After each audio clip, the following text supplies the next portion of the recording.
being able to take us through and answering these questions. And I'd like to, looking at your track record and having worked as a CIC chairperson, I'm sure you experienced cartels who wanted the status quo remain and engaging you with your pet subject of football. We have seen referees ending the game while they are halfway going home because they are aware that when they end the game in the middle of the field, they will face a Herculean task of explaining to the people why they have lost the game.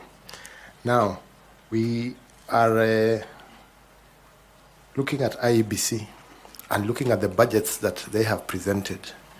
Some people look at the budget in terms of how they might be able to gain from it. When they talk about the 63 billion shillings that they have asked from Treasury, some people look at how much they can gain from it. And you are applying to be the chairperson of such a commission, which has a lot of interests that are not only political, but also financial.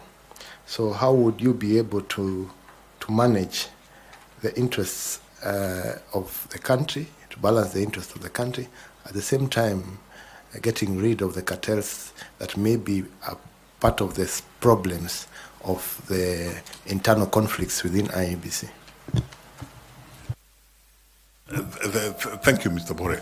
Let me say, first of all, at CIC, this is not a problem that I experienced. I never, at any level, maybe because there wasn't the kind of budget that is at IEBC.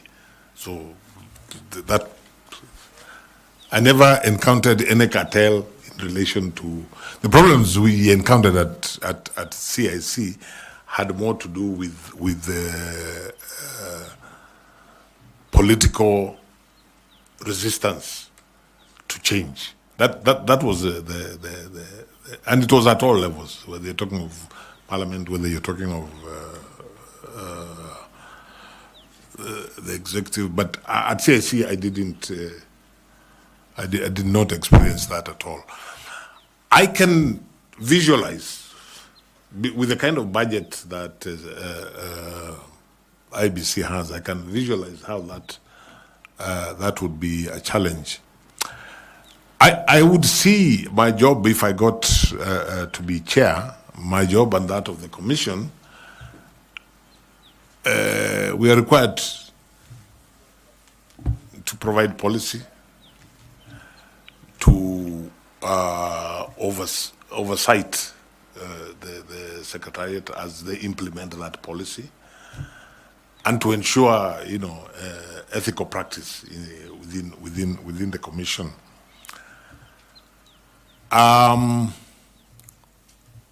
So, for me, that would be the guiding,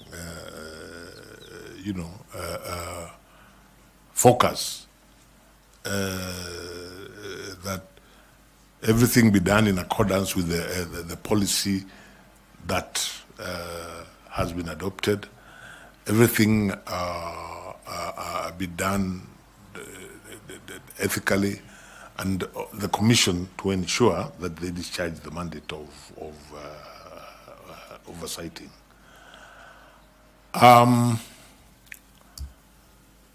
But I think that it's one of those areas that if the commission are all of the mindset, yeah, then I think the commission should be able to resist any untoward attempts by what you have described possibly as cartels. But I can visualize that kind of figure probably has people salivating around the country just because of the figure. As a follow-up question, what kind of legacy do you hope to leave behind in terms of ethics and trust and constitutional governance in Kenya if you are given the chance to become the chair of IEBC? Thank you, sir. Given the history of this commission, especially in the last 3 elections, like I said earlier, there are many people, well-minded people, who think it's a very brave thing to go to IEBC. And therein lies the challenge. So what I would want with a good team, if I got this position, with a good team of commissioners, the legacy I would want us to leave is a legacy that this is the commission which was able, because as I said earlier, the biggest challenge we have as far as IEBC and the people of Kenya is concerned is there's a huge trust deficit.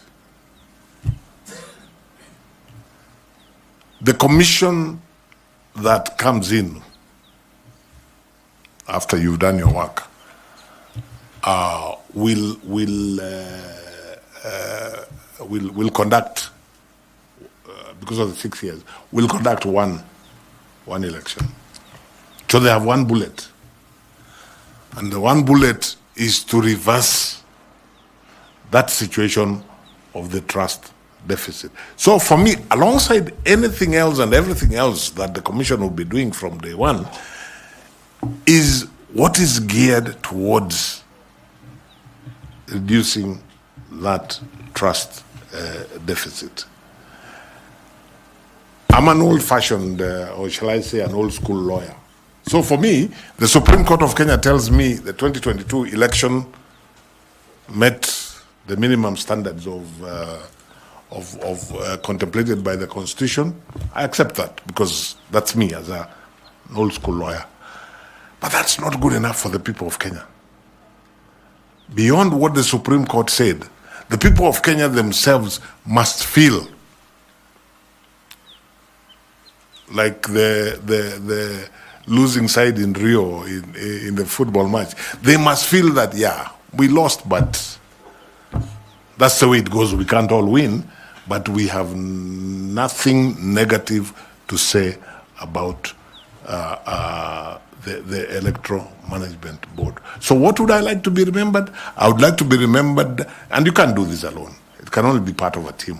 I would like to be remembered as part of a team, and if I was given the opportunity to serve as chair, I would like to be remembered as the chair who was able to completely reduce the gap of the trust deficit between the people of Kenya and the electoral management body in election issues. That's how I'd like to be remembered. Thank you, Chair. Thank you very much. We'll ask Professor Adams. Please, Professor Law. Thank you, Chair. You've had all the salutations you asked for. Mr. Justice Charles Nyachae. But my colleagues have not called you by the name which I'm sure you are given traditionally. So I'll address you as Ayako. Thank you, sir. Very good name. Very good name, I believe so. I've heard you. I've looked at your CV. And your big ticket to shoe in into this position of Chair IEBC, if I hear you correctly, is your experience in CIC. Because other than the introduction, IED, you packed it. You are chair there. ICJ, you packed it. It has just been CIC, and I see where you are coming from. And that's where my first question comes in. Another consistent parallel to your CIC experience has been the liner, resistance to change. And at the end, when Bore was questioning you, you said both the executive and parliament. If I may ask, why does Ayako now feel that when it becomes chair of IEBC, that resistance will disappear? and he and his team will lower the trust deficit. What will happen that hasn't been there in this resistance to change?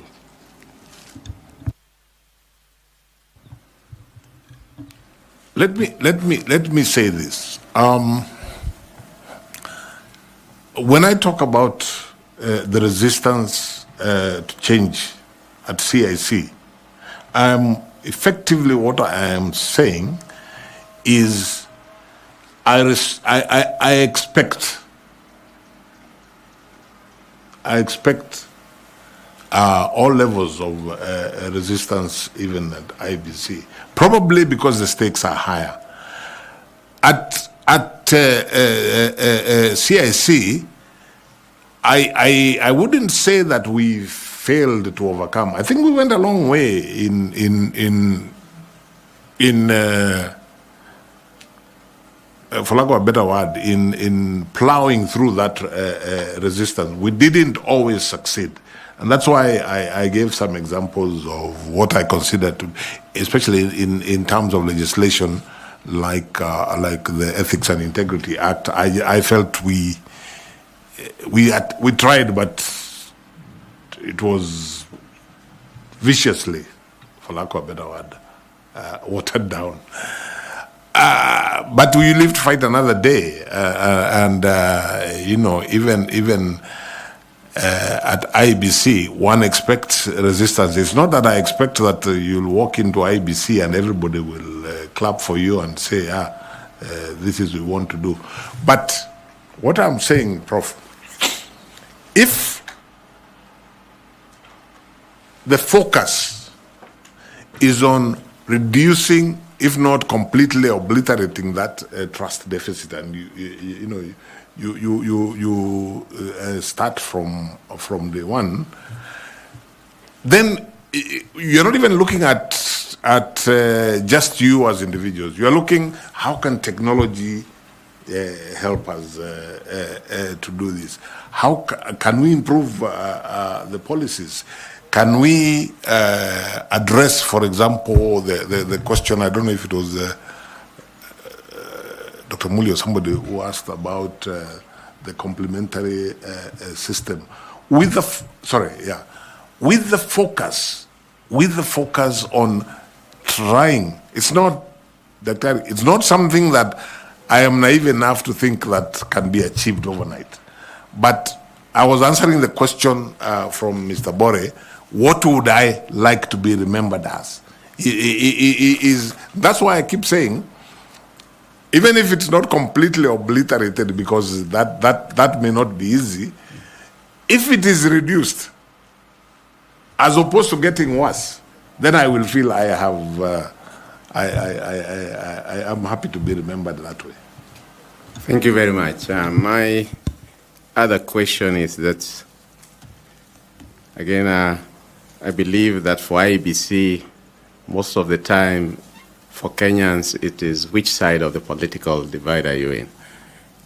And there are those who have time and again become pessimistic that prefix independent should be removed from IEBC because it's never independent. The law that is guiding us in this selection panel is very clear on who is qualified or not qualified to run.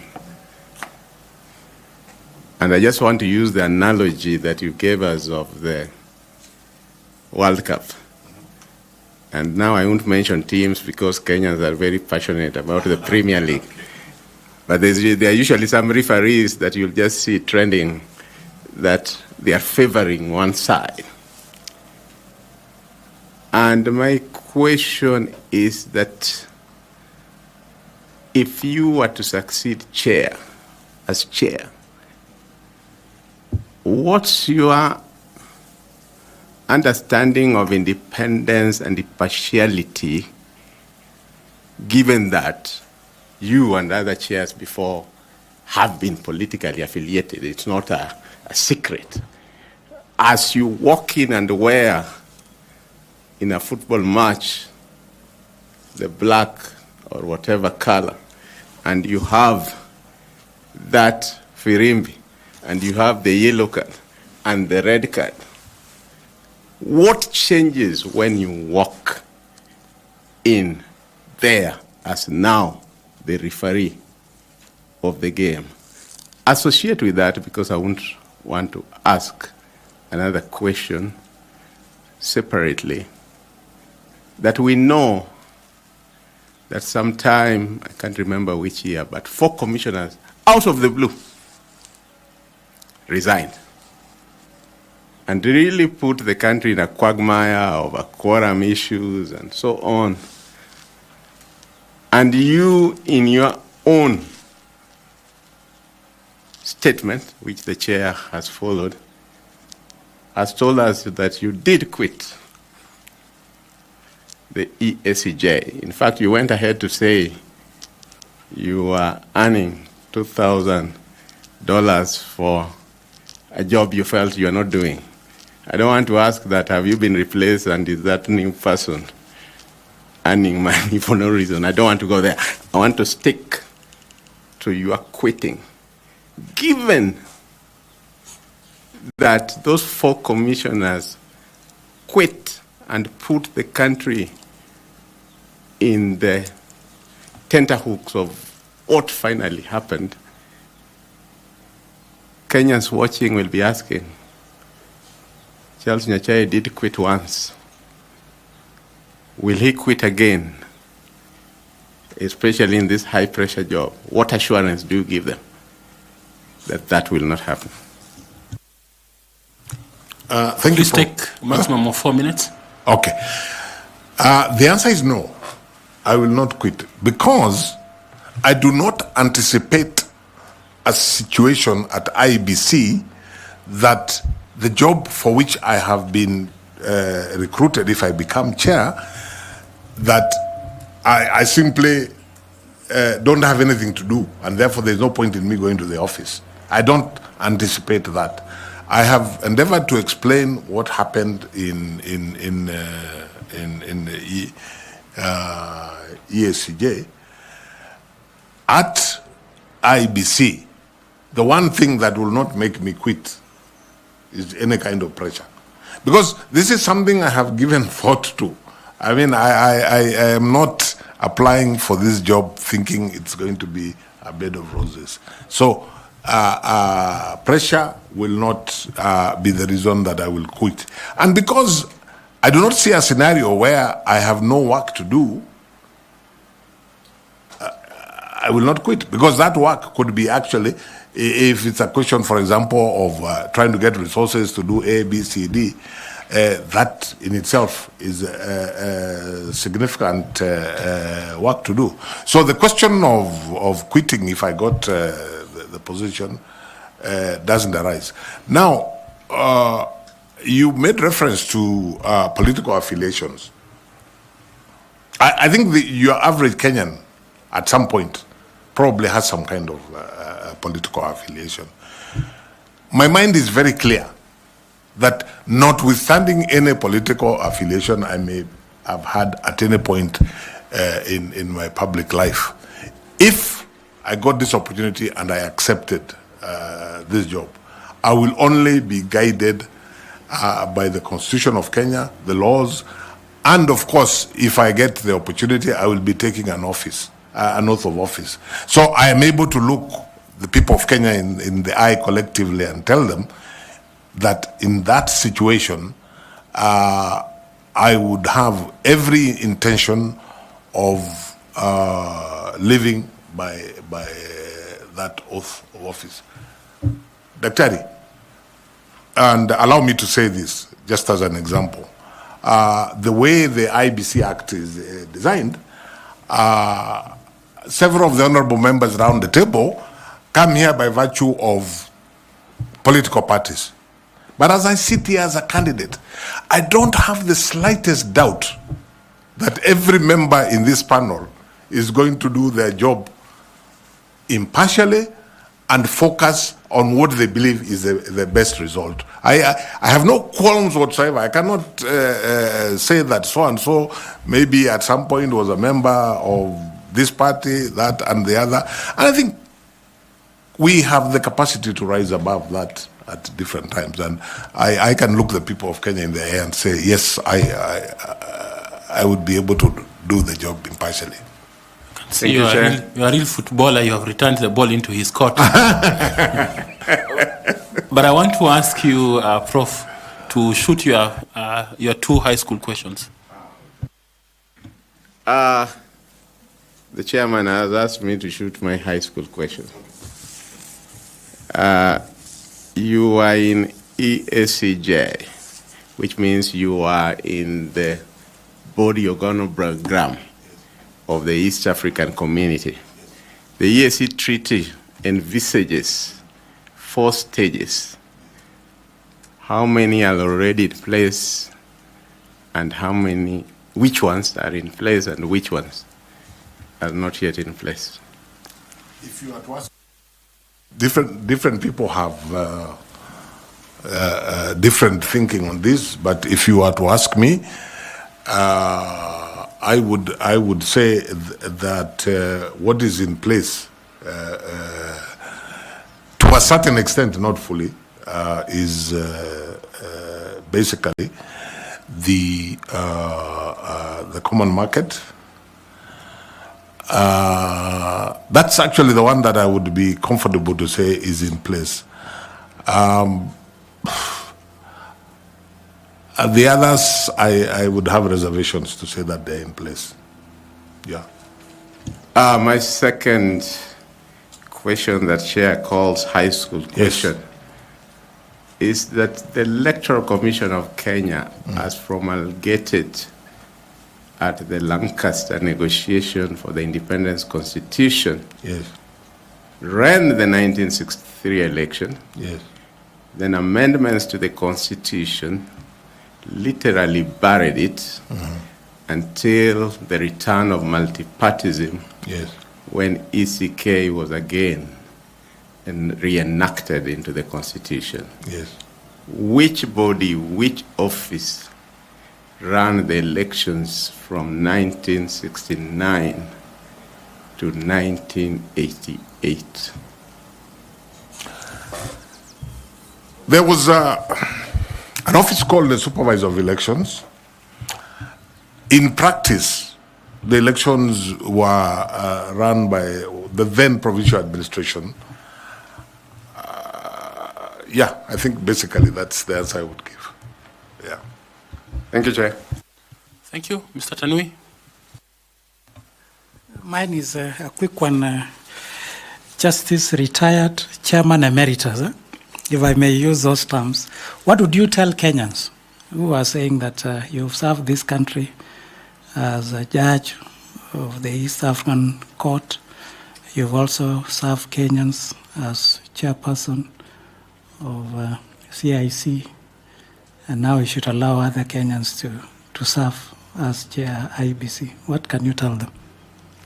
Yes, I would tell Kenyans, essentially I am not before this panel from the perspective of looking for a job, so that one can say, wachia wengine na wao wafanye kazi. Of course it's a job, and I reflected long and hard. And I imagine if I was looking for a job, I would probably still, even at my age, get a less dramatic job. The reason that I am offering myself is because, one, I remain passionate about the Constitution of Kenya 2010. I believe that the electoral process is really the backbone of the democratic architecture that the people of Kenya envisaged in that constitution. I believe that I have something to offer to the people of Kenya in this regard, arising from my training, arising from my experience, and arising to my passion about the constitution. I would not be as arrogant as to imagine that I'm the only one who can do this job. No, I'm just telling the panel and the appointing authority, I'm available. I believe I can do the job. I would be committed if I got the opportunity. So I'm not really, I would want to tell the people of Kenya that I'm not really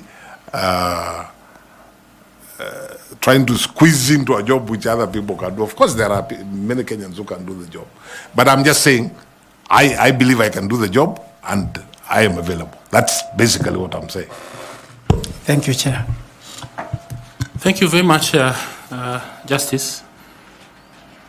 We are required as a panel to receive memorandum from citizens of this country. Yes. And as such, put such a memoranda to you, and we have brought that to your attention. One by Bunge la Wananchi and a sworn affidavit by John Mark, and a few others that has been put to you. And they allege the following: that you failed Chapter 6 integrity test due to scandals including extramarital affairs and child support lawsuits that you have faced before. Number 2, financial impropriety. They allege that you're linked to Procter and Allen, a cereals company in financial distress that has defaulted 3.7 billion loan, raising doubts about your financial management capacity. Number 3, that you, Chair, lack a public record, and they allege that to implement key electoral reforms, you failed to do this as a chair of CIC, and in coming into office as a chair of IEBC, there will be nothing new that you'll add. Number 4, they say that there's some conflict of interest, that perhaps you have some political patronage that bring in lack of integrity, and you may not be objective in a presidential election. Then they finally, that you lack public trust due to these past controversies, including personal scandals and questionable appointments and financial disputes. What do you have in terms of response? Briefly, kindly. Thank you very much, Chair. I'm happy to respond to those. I did get the memorandum and I looked at it. Of course, this is a public process, and it's right of every Kenyan to make allegations. One would expect that any serious allegations would have some support. Now, when I go through this, the first one of personal morals and integrity are just allegations, and some, I saw a page from some newspaper, and that's all that it is, allegations. Whatever they talk about, they have really not given any substance, and I do not accept the allegations, and I think that's really, on that one, that's what I would say about it. The second one, and I think Procter & Allen, I have never had anything to do with the management of that company.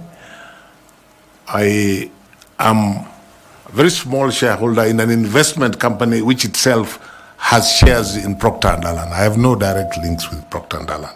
So I don't know how I would answer that, because if you're talking about financial management, I've never been involved in the financial management of Procter & Allen.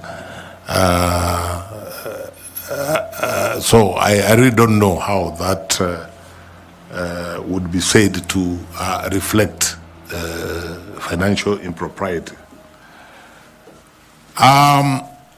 The allegation that I failed at CIC, I think it's insulting not so much to myself because I'm a candidate here and they're welcome to say what they wish to say about me.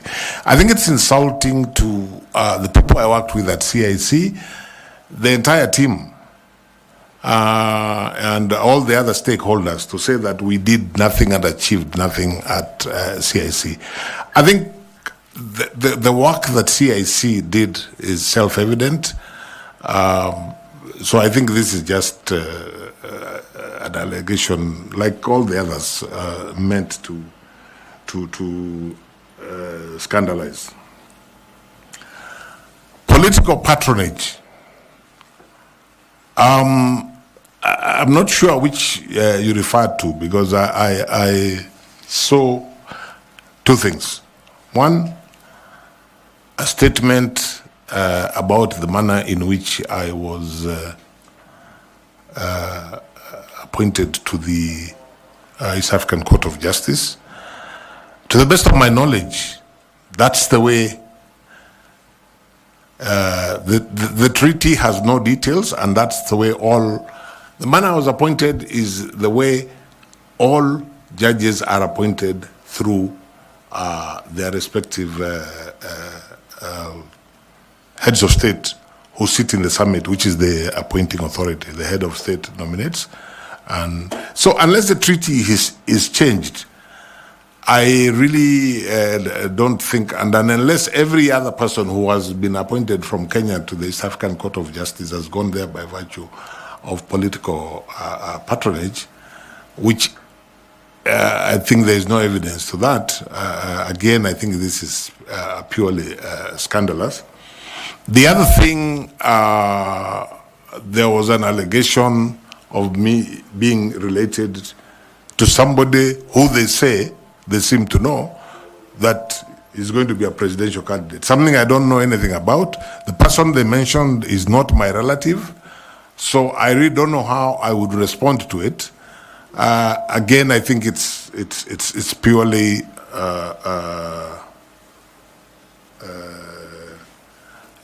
scandalous. I'm very clear in my mind that none of those allegations have any basis whatsoever. And really, Chair, unless members of the panel wish to ask me specific follow-up questions on that, which I will be happy to answer, I consider the entire memorandum as being motivated by ill will for reasons that I don't know, and not being supported by the truth. But if members have anything specific they wish to ask, I have no problem. Any knowledge of you being a state candidate? A state candidate for this job? No. I'm not sure what a state candidate is, but I made this decision to run. You know, Mr. Chairman, when somebody talks about a state candidate, they are actually insulting this panel. You're the people who are going to decide who among the people that you have interviewed you are going to recommend to the appointing authority. So the idea of a state candidate is foreign to me. Your last question. Thank you, Chairman. Justice Nyachae, there have been allegations by Bunge la Wananchi. Yes. In a memorandum that I'm certain that you have seen. Yes. Facts which have been disclosed to you earlier, that there was misappropriation while you were at CIC in the year 2015, that the Auditor General's report revealed that at that time the Commission spent an excess of expenditure of 43 million in a budget of 306 million, which had been approved. That at the time you ended up spending about 349.8 million. Even though largely the amount was accounted for. They say that the 9.2 million was fraudulently paid for the supply of newspapers, a matter which they say to have been subject of criminal investigations. What is your response to these allegations that this panel has received in a form of a memorandum? Sorry, I'm hearing this for the first time. Was that memorandum sent to me? I think so, it was. Separately from the earlier one? It must have been in the same package. Oh, I didn't see that one. And my answer is very simple. I know absolutely nothing about that allegation. I was not involved at CIC in anything to do with the financial processes or practice at the Commission. I'm also not aware of it, but in any event, I was not. I would have wanted to know if there were criminal proceedings, who are they against and what was the outcome. I really don't know anything about it. That is self-explanatory, how you have explained, and I think it is sufficient for the purposes of this interview. We just want accountability in terms of the memorandum that we have received. No, that's... And of course, a fair defense for yourself. Absolutely. Which we are grateful for. Absolutely, absolutely. Okay, Tanvi? Maybe, Chair, to also help us, were you the accounting officer of CIC? Not at all. Not at all. Thank you. That's all. Yeah. I think that's enough. Okay. Finally, you may not have seen this memorandum, but we have received it this afternoon saying that you are a state officer. Are you a state officer? I chair the council of the Kenya School of Government. I'm not sure that that certainly makes me a public officer. I'm not sure it makes me a state officer. Okay. I think that's okay. Yeah. That's enough. Thank you. Okay. Thank you very much. It's taken us long. We have taken almost about 10 minutes above the time we should have taken with you. But thank you for indulging us into your life and your career. Do you have any question for us? Doesn't have to be a question, or I can make a comment. You can make a comment. My comment is to really appreciate the opportunity to interview before yourselves, to wish you well in the process, because you are doing an important public duty, whatever you decide. And to say that for me, the most important thing is that from whichever corner I may be, I remain passionate about the issues that we have been discussing.